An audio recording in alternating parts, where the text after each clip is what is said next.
Hi folks, going to tie a fly tonight. This is as close as I can get to the original Golden Dabbler tied by Donald McClearn. This little fly, certainly in Ireland, back whenever I was a youngster, this was a revolutionary fly. Changed how a lot of people fished for trout on the Irish lakes. So let's get stuck in. So the hook I'm going to use here is a Camazon. It's a B130. Probably not the hook it was originally tied on, but these are the hooks that I use, and they would be quite similar in shape to B175s and the like. 175 having more of a radius in this part here. So Donald, he used a brown thread. I'm using Semperfli 80 in brown. Really good quality thread. So we're just starting the thread about 1 millimeter back from the eye, and then using the tail piece we can come all the way down the body, and that helps ensure that you've no gaps. So as regards a marker position on this hook style, this is why I like this hook style. It's a bit sharper here, so whenever you come to leaving the thread where the barb is, it's flatter. So the tail of the fly, early editions of this fly, it was cock pheasant tail. What Donald soon flicked over to doing it with bronze mallard, primarily because it lasts a little bit longer. So we want the tail to be approximately the length of the hook, and then we transfer that over, and we can do a pinch and loop. And then I come up the body in a couple of turns, and that just positions that. So the rib of the fly is oval gold. So this is a number 14, which I would class as medium. And I'm going to tie this on the far side of the hook, and I'll explain why in a little minute. In fact, you'll see why in a little minute. So that's the ribbon on the far side of the hook from me. The body material of this fly is probably where a lot of the controversy happened. It was originally done with a floor mat that Donald had, and I've seen this material, and I've searched and searched to get as close a copy as I can.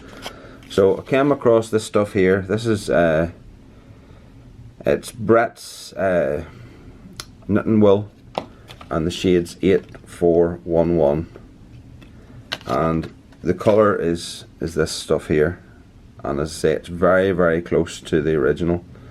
And all I've done is just chop this up into little strands and then whack it through the food processor type thing that I have.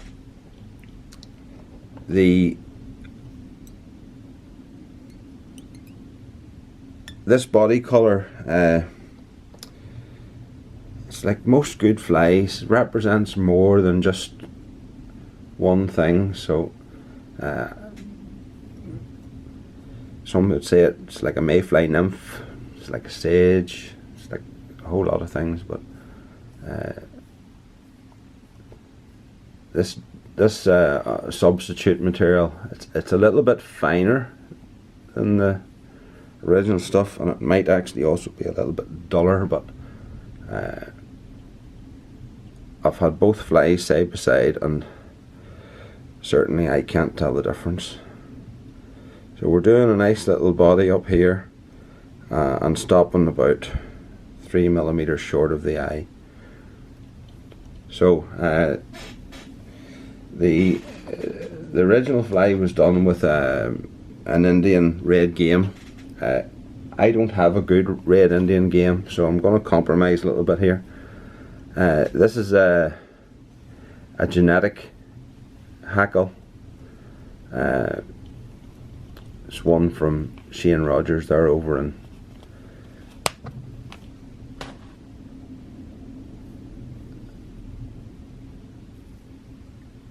Refrained. So we want a decent hackle length, and again this hackle would have been a little bit stiffer than the original, but I'm going to show you a compromise that I'm doing with it. So I've tied that in what I call dry filly style, and it reduces bulk, and it also means that the hackle is coming off without a big kink in it, and that actually, in my view, prevents a little bit of little chance of the stock cracking. So a couple of turns at the front and then a few open turns down the body, and now we'll see the advantage of the oval gold on the back. As I come round, you'll notice the tail didn't move, so that keeps it all nice and straight. Once we've got a couple of turns on there, I can just tweak that out. 3 or 4 turns up the body. Obviously different hook sizes would change that a bit.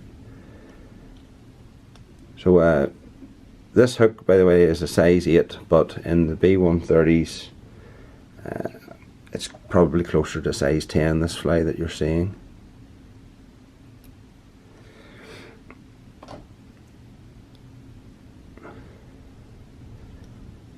So the hackle that I've put in there is probably a little bit too spiky or too hard.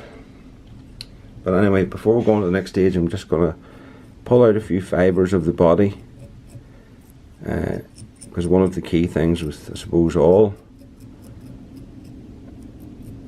whether they're done with seals fur or this stuff or whatever, when you hold them up to the light, you want to see that bit of translucency around them. So to soften the hackle up at the front, I'm going to put in a red game hen hackle.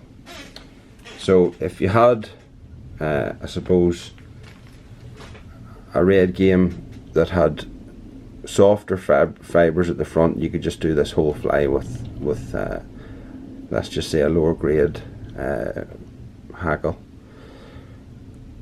So again, I'm tying this in this what I call dry fly style, just to try and save bulk at the front.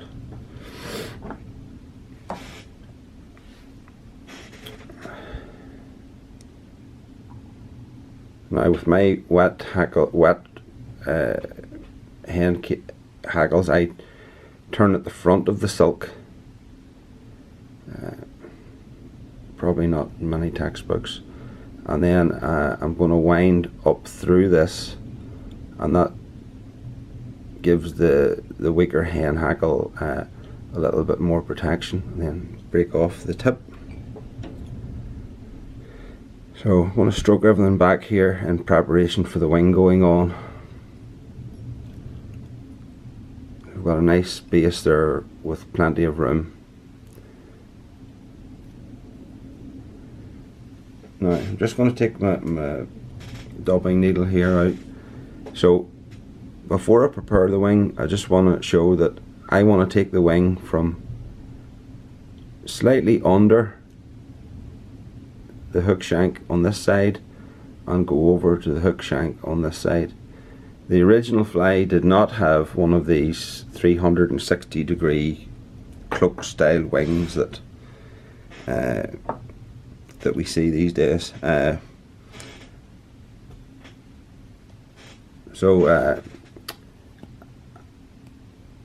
Bronze mallard, you use pretty good stuff for this. Now you want, with the golden one, you can probably use slightly lighter material. I would use the really dark stuff I have on the claret one. So we're going to set this these couple of slips. You work with the materials that you have, and then we're going to roll this. Go down a wee bit, sorry. We're going to roll this in so that we've got sort of an even slab of bronze mallard, and this is about 10 millimeters or so wide, and if any of them are misbehaving you can fold them round and get them under. So we've got a wing. So again, I'm starting the wing on the low side of the shank here, and then we're going to rotate it all the way over. Wing length, I'm going to position this that the tips are halfway down the tail. So again, I'm setting this on here low on the shank, and then instead of a pinch and loop, I'm almost using the thread to roll it over the eye. So a couple of good turns there. Again, it's not a pinch and loop as such, because you're looking at the bronze mallard to follow the thread around. So we're going to take a wee look now and make sure it pleases us. So just to show you what is wrong at this side, the fibres are still up too high. I want them to come down more. So while it's still not tied off, I can push this down. That's much better now. So again, a couple of good turns. The trimming of the bronze mallard can be tricky, so I typically go in at the front of the eye, and with everything nice and tight, put in a small whip finish at the eye. So that means that as I go snipping here, nothing can really move too much. So you just need a good quality pair of scissors. These are little titanium ones for dressmakers and stuff. I find them very good for getting into this, because the lower jaw is very pointed. We're going to snip this out as best we can. I do use a razor blade from time to time, but so we've got this, and I've held on to the wing, and then you can use your thumbnail or your fingernail to push back to make sure the eye is nice and clear. So, and then I'm going to wind into the butts of the bronze mallard, and not coming up until I've built up a little bit of a head so that everything stays nice and secure. So again, we're coming up onto the head now, and before we do a whip finish, we're just going to check this key point. So the wings beginning here, sort of slightly below the equator line, and then on this side it's going slightly below the equator line, and the hackles on the underside can, number one, be seen move, and the fish can also see this unique colour. So whip finish, and I'm going to start near the head of the wing and come forward. And again, this thread's brilliant stuff.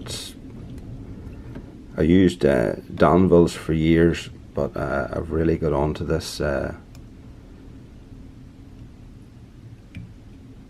Semperfly. It's mightn't be the cheapest, but it's very, very good. So that's the fly finished. Make sure your eye's nice and clean, and we're going to put a bit of varnish on it. So I've been obviously speaking to the McClearn family about this fly, pretty much because I haven't seen, I know Frankie and a few other boys have tied very good dabblers over the years on YouTube and whatnot, but I haven't seen anyone tie, let's just say it, a non-flashed up or a traditional original dabbler, because this fly was and still is a deadly pattern. So to say, if you've seen the video, it means that Donald and the folks have seen it and checked it out for me. As you can see, with the wing on the proper way, the fish can see the body, and whenever I hold this up to the light, you get a real good plume of this yellow or golden dabbler colour. Guys, I hope you've enjoyed that short tutorial. Please like and subscribe. I appreciate that a lot. Thank you very much.